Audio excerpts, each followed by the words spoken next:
Oh, what's up, dude? Look who it is. How are you? What's going on, man? Dude, it's been too long. I know. How you been? I've been good. How are you? Good. I mean, we're in a pandemic, but good. Yeah, that's like kind of how you have to phrase everything. Like, we're in a pandemic, but we're doing great. Yeah, it's like an asterisk. Like the global economy is collapsing, but I feel great.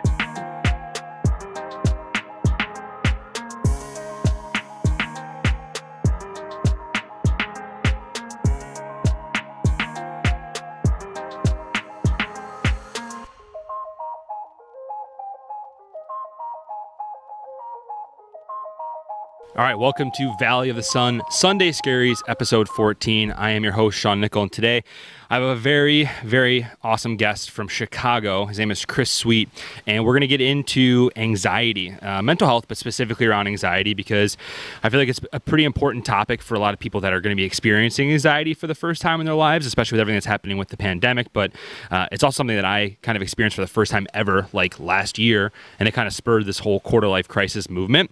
But I'm very excited to talk with him. It's been a while since we've seen each other face to face, so we'll talk about all of that, and we'll get to some hard-hitting questions too. Don't you guys worry, kind of like we did with Adam Dietz. So without further ado, we're going to bring on Chris Sweet. Enjoy the interview. All right, here we are on Valley of the Sun, Sunday Scaries, episode 14. I have a very special guest, my good pal from college. This is Chris Sweet. Chris, it's been a while, man. What have you been doing since college? Talk me through your professional life. What have you done? John, good to hear from you. Excited to be here. Post-college, moved out to Chicago right away. Had a gig with an ad agency out here. Majored in advertising, so kind of just made sense to go straight to an ad agency. I was working on like HP computers and stuff, so that was cool. But I want to say like 9 months into it, there was a job opening up as a sales planner at a little company at the time called Spotify. Just a small company. Really small company. I mean, in the Chicago office, I think they had 6 people, when I started. It was like people had heard of it, yeah, but like Pandora was the main thing still, kind of. Yeah. And so I went over there kind of on a whim, and it just blew up, which was cool. I spent about 5 years there. And it went from, 6 people, 7 people to like 40 people, but like during my time there. And it was a lot of fun. I loved that company, still do. Say about a year ago, so that was 4 or 5 years. And then a year ago, I decided to, take a chance and go into sort of a new profession where instead of doing sales support side where, I was helping the sellers, to actually become a seller. So I went to a company called MIQ, and I've been there for about a year now, and it's been fantastic, like getting into the sales side, getting to create those relationships and stuff. It's been a lot of fun. National pandemic takes a little bit of a toll on these things. Takes the steam out a bit. Exactly. I'm not traveling as much anymore, as you can tell. So, but it's been good. It's been a lot of fun, and just taking it day by day. Nice. So now that you no longer work for Spotify, can you disclose how many premium subscriptions of Spotify you gave out to your friends and family? None. None? They had a really like tight grasp on those things. Dang. Okay. I was hoping you'd be like, you're just like on the corner with like, a trench coat open, like you guys want to buy a DVD sort of thing, just hooking it up. No, I wish that would be cool. I had it free during my time working there. Which nice. Cool. Okay. Do you still use Spotify? Yeah, absolutely. Okay. I listen to Spotify all day, every day. Meditation. Yeah. I literally sleep with headphones in just because I'm like wanting to keep the musical therapy going. Spotify till you die, right? Exactly. I'm a diehard. I love that. Okay. So you've seen a couple episodes of the show. You're familiar with what I'm doing. What are your thoughts on the whole quarter life crisis thing? It's super applicable, dude. I mean, going through a job change in the past year and feeling like I'm going through that quarter life crisis has been, it's funny that you like put a name to it, like the feelings that I was feeling, you know what I mean? So I was pumped to come on here and kind of talk about it, because I think one of the main things that I've been prioritizing with my quarter life crisis is just mental health. And maintaining a control on that anxiety and that depression, and just making sure that that is something that I prioritize, given the stresses of the environment right now, the economy right now, everything. It's just super, super important. Yeah, man. So we'll bounce around, but that's a good segue. So, man, we met each other, it would have been 2011. So I would have been like 21 years old. And Yep. I had gone my whole life without truly meeting a friend that had at least disclosed or told me about mental health. Like, Mhm. I had never really thought of it or heard of it. And you're definitely my first friend that I ever encountered. And like, we obviously were super close. I've stayed at your actual house before. Like, you know what I mean? Like, we're very Yeah. close. So like, describe like mental health to people that maybe have never come across it or haven't felt it. Like, just kind of describe it in a very broad picture. Yeah, absolutely. I was very similar too. When it came to even middle school and high school, like I had these feelings, but never had a name for it and never Mm. knew. And I think that was why I got so into like punk rock and emo music and stuff. It's like I felt those emotions. So Warp Tour, baby. Warp Tour. exactly, exactly. I think we did what, two together? Two together. Yeah. Yeah, that was great. But when it comes to mental health, it's something that like, especially men, like they don't have, there's such a stigma around it that it's super important for people to be able to talk about it. And I think society is getting better in that sense. It's definitely better than what it used to be, but just being able to like talk about what you're feeling and communicate those things, that's like a first step. Like I've always been a big advocate for that because a lot of it's out of your control too. Genetics take a big aspect of mental health. I was unwillingly born into a family that has just had mental health issues for decades. So it's important to control the things you can control in that sense. And that's why I've always been such an advocate of, talking about your feelings, talking about, what struggles you might have, and just kind of like making sure that you're able to communicate about those things and be there for other people who might be struggling and just not knowing how to talk about it.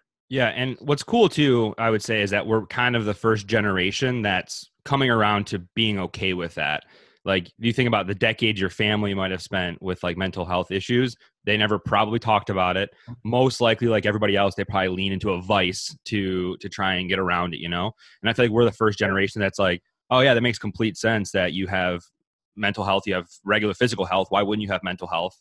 So it makes complete sense that, we're the first kind of people to start talking about it. Yeah, and like not only in that aspect, but I think we're also one of the first generations that are dealing with it the most. Mm. Not to sound like a crotchety old man, but like social media has taken its toll in that sense. For sure. Everyone's judging everybody, Mm-hmm. and that can take its toll mentally.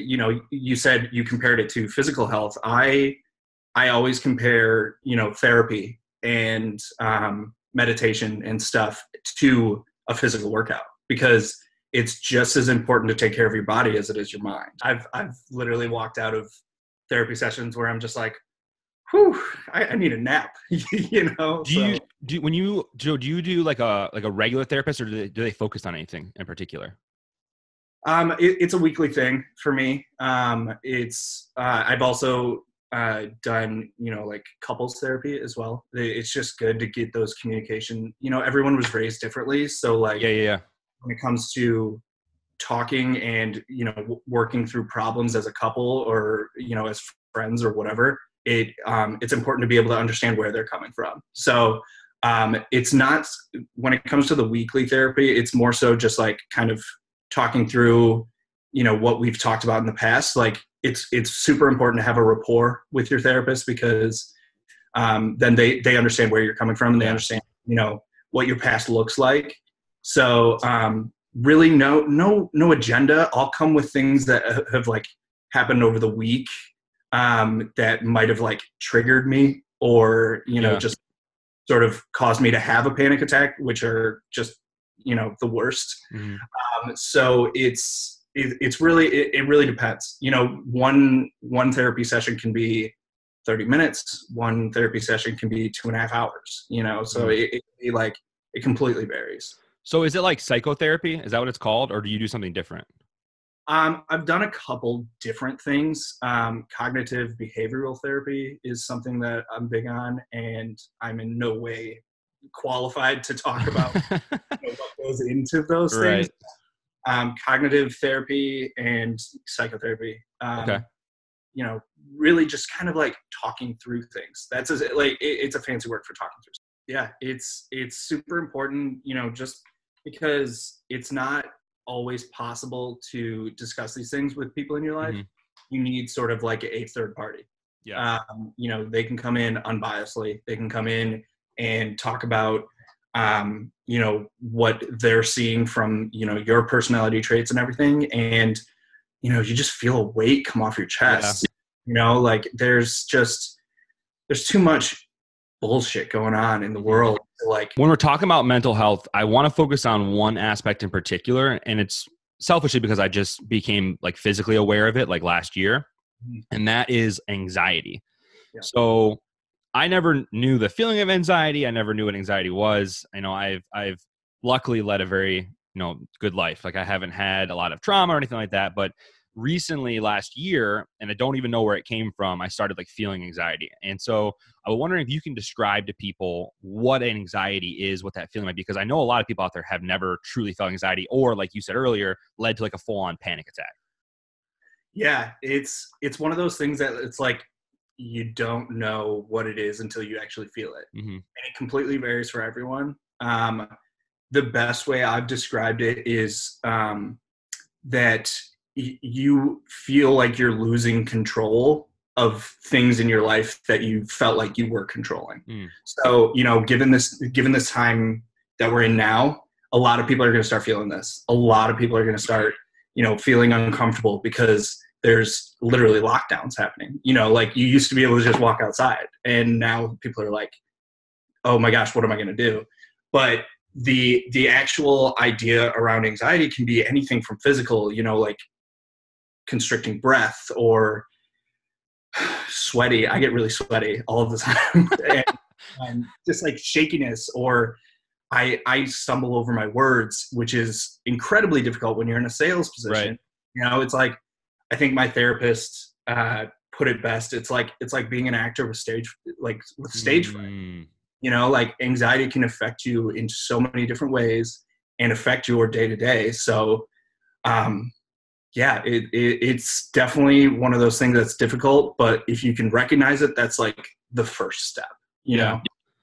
For me, it's like this weird, like tingly sensation I get over my entire body. And I'm like, what is going on? And it just started last year, and it's like, I have no rhyme or reason why, but because I would start feeling like this, I'd be like, that's what kind of spurred this whole thing about quarter life crisis. And like, as I'm driving into work, like, what am I doing? And what is this what I want to do with my life? Like all this stuff. And like, I've had an awesome childhood. I've had an awesome adulthood. I have a great job. And it's like, I still feel this way. So I can only imagine what people that have gone through some shit, you know, how they feel, you know, and it's hard to describe to people unless you, like you said, like, unless it's happened to you. Like I've luckily never had like a panic attack, but before, probably not necessarily before meeting you, but like before just being around it, I would look at like a panic attack or anxiety, but like, that's just like a weakness, you know? I'd be like, what do you know what I mean? Like, just man up, you know, like, you know, rub some dirt in it sort of thing. And then it was really luckily, like, I mean, think about orientation for us, like it definitely changed my perspective on, just to recap, me and Chris Sweet, we were orientation leaders at Western Michigan University with about 30, I mean, including us, like 33 other people, a very diverse group. And it single-handedly changed my outlook on different cultures, different types of people, different sexual orientations, everything. I have a very different view on the world because of this.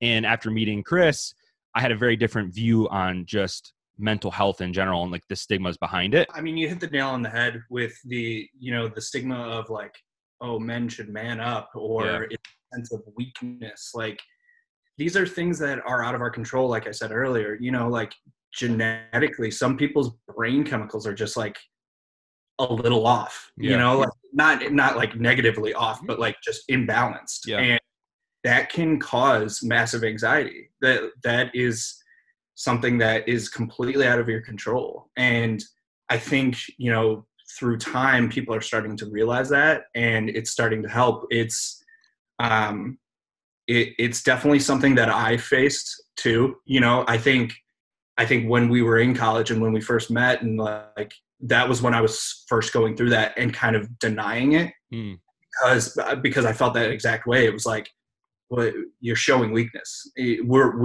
were raised as men Yeah. to not show weakness. We're the strong ones, providers or whatever.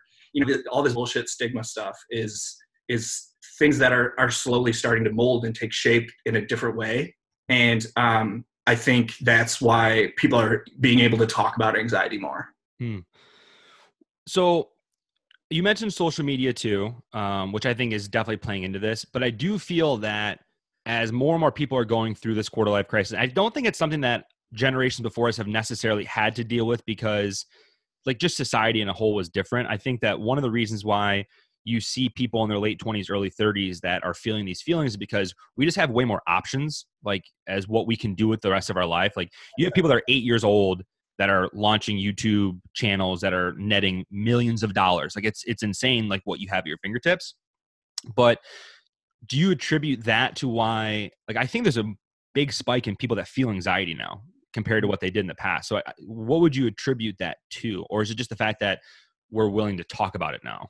I think you're right. I think it's a mixture of both. The access is unheard of. You can learn a language in 2 weeks. Yeah. There is so much access because of the internet and because of social media, and just all these, like, everyone has this mindset that they can like get rich quick. Yeah. Almost. And that's not always the case. It's super important to have those hobbies and to have that passion and something that can balance you. But I think expectations need to be set, and you also need to be able to like prepare to fail. You always see the people that succeed. You don't hear the 1,000 people that do not succeed. Yeah, exactly. So I don't know. It's an interesting time because like you said, there is a mixture in that sense where people want to just quit their job and go become, a musician. I think you would start a podcast and just quit your job, Start a podcast, influencer, So I don't know. I don't know where it's going to take us. But being able to communicate these things are an important aspect.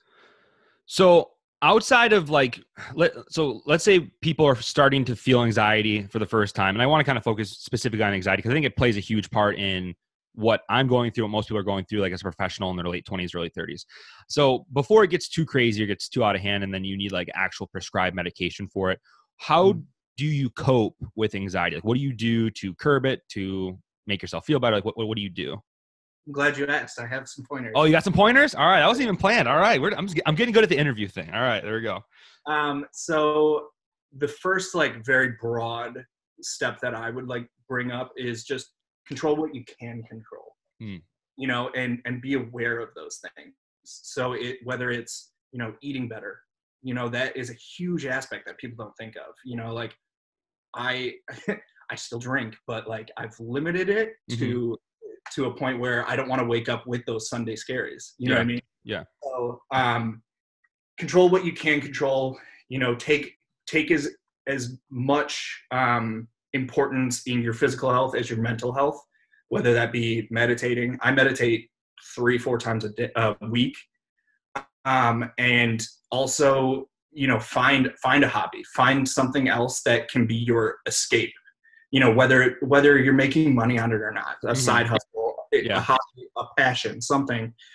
For me, I've been into art since I was in elementary school. Like I think I went to a fine arts camp in middle school, and I've always wanted to do that. And I paint. I'm covered in tattoos. Like it's something that I'm very passionate about, and it's my escape from those stressors that cause anxiety.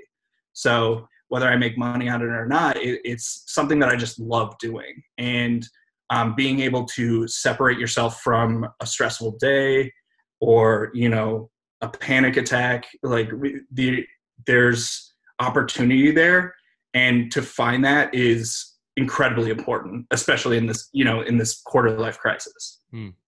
That's good stuff, man. So I know you talked about having a hobby, and I know specifically for you, you're focusing on your art and you have a website. I'll give you a second just to plug it, talk about it. What is it? Yeah, chrissweetdesigns.com. I have done everything from tattoo designs to painting. I do a lot of like dog portraits just because I love dogs. That's in right now. That's in right now.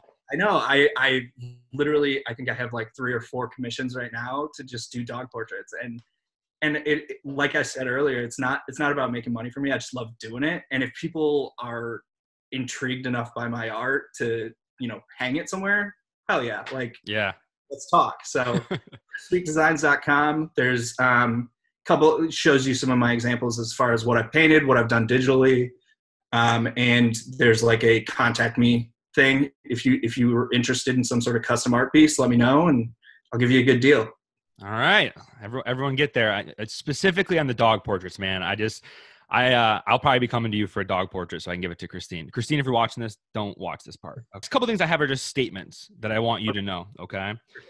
So the one thing that you have taught me that I've actually used the most, okay, in my whole life is you taught me like a really good looking form to do a handstand, like you do this little running thing and you lean forward. And I have done this successfully at multiple weddings and it's been a hit. And it's like, I have the Chris Sweet form. I don't know how to explain it, but I wanted to let you know, like you've made me the hit at several weddings because people don't expect a man of my size to land a handstand and they don't realize I've had years of practice. That you're not the first person that's, which is so funny. At my wedding, at my actual wedding, like my oldest friends, 2nd grade, like oldest friends, they were like, they turned to each other and were like, he's about to do the handstand thing. Yep. 100%. I can see it in my head. Like I know your whole preparation before it. I've mimicked all of it. I spent a whole summer doing it with you. And I had to let you know that there's several weddings that I've made a big scene with it. So I wanted to thank you. All right, here's my next statement. Okay. I was thinking a lot about this and I've come, and I'm okay saying this out loud, is that I've decided that I have no other friend that I have better photos with. Dude, me and you have a lot of really, really, really, I'm going to try and put them in here so people can see them, but we have really good photos together. I got to agree with you there. I think there's some Warped Tour ones. There's action shots. There are weird things that we're wearing. Like we have a lot of me, you, and Chris Miller singing outside. Like some of those, like my favorite ones. Like we got really. I decided like I'm okay to say it. I don't care what my friends out there that might disagree. I think me and you got the best photos. So I love that. That's so true. Oh yeah, we're honored to have you because not a lot of people have, I would say, like the courage or the intestinal fortitude to come on and talk about something as serious as anxiety and mental health. I think that even though we agree that our generation is better at it, I still think a lot of people are afraid to admit it or talk about it. And so I wanted to just personally thank you, man, for coming on and talking about it. For those of you that I'm sure that you'd be willing to speak with anybody on it that might be really going through it. And if you don't know Chris, I mean, sometimes it's easier to talk to people you have no clue, who they are versus talking to people that are really close with you. But again, thank you, man. I believe you said it was chrissweetdesigns.com. Yeah, chrissweetdesigns.com. Also, when it comes to mental health stuff, I guess I can do a quick plug. Yeah, for sure. For the Right Love on Our Arms. It's a mental health, suicide awareness nonprofit that I donate to regularly, and they podcast. They have website and hotlines that you can reach out to too. I might not be the most qualified, but I'm more than happy to talk to whoever. But that's definitely a place that you can go look too. Can you say it one more time because you cut out in the beginning? Yeah, it's To Right Love on Our Arms. They're always at Warped Tour. That's how I found out. No, that's so good. That's so good. All right, again, thank you, Chris, and hopefully we'll be having you on in the future. All right, talk to you later, Sean. All right, once again, I want to thank Chris for coming on. I know that we joked around that there's really not a whole lot else that we can do right now, so I'm glad that we're able to spend it together. It's nice seeing you, my old friend. Again, chrissweetdesigns.com if you want anything commissioned specifically. We talked about the dog commissioned photos. That's very popular. If you have a dog and you want an awesome photo of it, hit Chris up. But again, I want to thank everybody for taking the social distancing pretty serious. I think that the world is getting crazier and crazier with every single episode, and I'm seeing a lot more social distancing. Specifically today, I'm rocking a Jungle Beach shirt. Last night we had a jungle themed party on Zoom, playing a lot of games like quarters and flip cup, things like that. Shout out to Brandon Douglas. You showed up late, but somehow won the flip cup tournament. But it's been nice to see all of your friends, and it's been nice to wear sweatpants and just chill at home and do the things that we normally do anyway. So again, stay healthy, stay distanced, and welcome to the Valley of the Sun.